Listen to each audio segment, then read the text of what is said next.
Hi, this is Linda and Rachel, and we're doing yet another way of doing a breathing exercise. And I'm going to have her come sit on this block. So I have a yoga block here, and I put it this way. Let me see. This way? This way. Okay. Between my ankles, and then my ankles kind of hug it, and I perch my sit bones on there. So just to show, so you guys can see, so I'm going to do This. And then sit on it. So I have my heels on both sides, so like this, and then I'm gonna sit. Yes. And so still actively like squeeze with my ankles, so I feel no. now. And once Okay. you get yourself, okay, can you scoot back over here? Yeah. Once you get yourself perched on that block, you want to let everything relax and open. So you really want to like get centered on that block so that you can release your quads and let them just sort of go this way. So You're leaning balancing, my butt back on it and not like. Yeah, so that you're not grabbing, because if you're not perched on there balanced enough, your hip flexors are going to grab and your pelvic floor is going to grab. It's going to be like a Kegel. So what you want to do is get in a position where you can be sitting tall and wide, but have everything be open on the bottom, so that then you can inhale through your nose, low and slow. See, now your air's going up into your chest. So what I want you to think is like sending your butt into the block, letting your belly relax so that it can fill with air.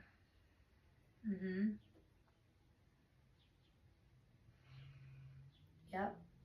Open and relaxed. Yeah, let me watch. Yep. So now you're breathing down into your belly. Your spine is aligned. How do you feel open on the block? Like it's supporting you? Yeah, I feel really relaxed. I don't feel like my muscles are like tense anywhere. I don't feel like I'm like balancing or anything. I just feel like really relaxed. And when I breathe out, like the first time when you said that, yeah, I could feel my chest go up. And so now when you said that, it's like I'm pushing my belly out as I'm filling it with air, so I can feel that expansion. And let that just happen. Don't like push your belly. Yeah, just let the expansion happen. And you can also, one thing that's important to me is like really let your ankles soften if you're in this position. And let everything just be. You know, you're trying to find that, what my one yoga teacher called sukha, which is like your perfect spot, you know, your sweet spot. And this is how I start my yoga practice. Every morning I start with this breathing. And I often say this like really long version of the Serenity Prayer that includes patience and tolerance and things like that. So, and then I go into child's pose, which, why don't we just do this right now? So, you know what child's pose is, right? Yeah. So, so we're going to take the block away. So lift up, take the block away. But I actually want you to put your arms behind you so that it's more restful. Nope, just lay them on the floor. This. Yep, that's perfect. And then let the crown of your head like really like soften into the floor. So now you're still doing the inhale low and slow, and now this is giving your body a whole nother set of sensations because of the position that you're in. And so you're still separating the bones of your pelvis. Yep. And really, really letting go on the exhale. Yes. And noticing the calmness and stillness that come from that.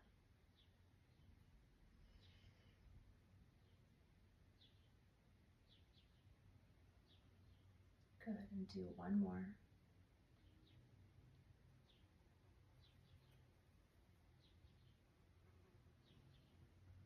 Okay, and then slowly uncurl to sitting.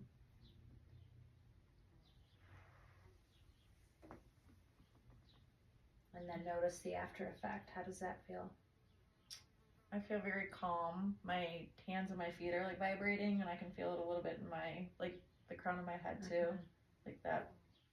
I don't know, when I meditate, I always get that, like, your body's falling asleep feeling, and I feel that in my feet and my hands and, like, the top of my head, and I just feel very, very relaxed. So I think whenever you do any kind of somatic embodiment exercise or whatever practice you want to call it, is to notice how you feel before and after, because noticing the after effect of something, it's information, but it's also motivation, because then you know that it works, and you know over time how it works, so that then you can be like, your body will start telling you, I need you to do this thing for me, and then you'll do it and you'll feel better, and it just sort of builds on itself. Yeah, and you don't have to do, I know a lot of people, like, time is a thing, especially if you have little kids and stuff, where you can literally take like 10 minutes to do this. Oh, even less than that. Before you get out of bed. Yes. Do you ever do it in bed? Yes.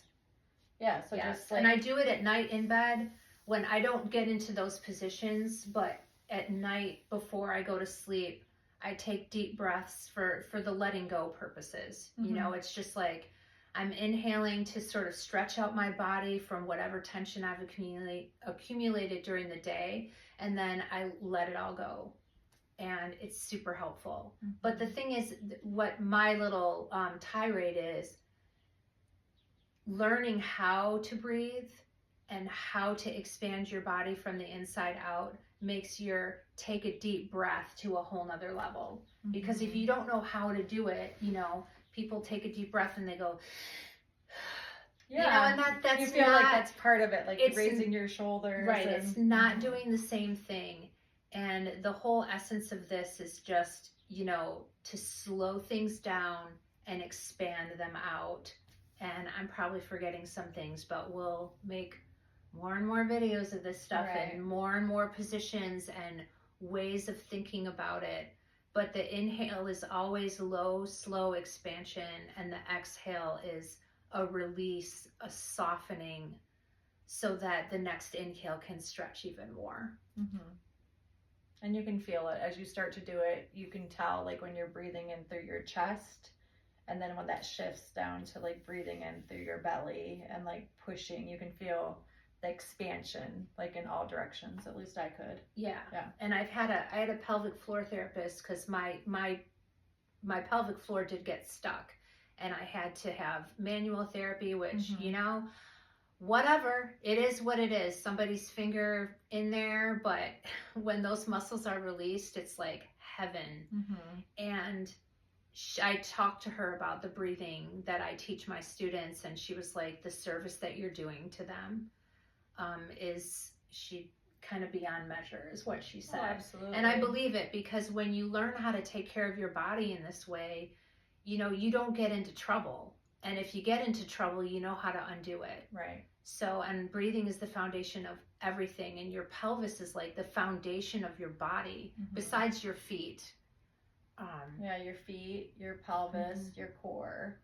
People don't realize how those all work together. And me, working in the regenerative medicine field, the doctor I work for does, like, you know, muscles. He's a physiatrist, so he specializes in the structure and function of your body. And I can't tell you how many times, like, he tells people, your glutes aren't working, you have no firing. Yeah, when your glutes don't fire, your legs overwork horribly, and it's super, super painful. And just those simple things, like your core being strong, especially as we're aging, our core, our glutes, and our pelvic floor is so important. That's like the function of your body. So, and it gets jacked up from life, not just childbirth, but life. Yeah. In subsequent videos, these are more like training and explaining. We'll also make some videos where I'm just walking you through the exercise without explanation, so that, you know, you won't have to weed through all the stuff. Right. Well, thank you. Thank you. All right.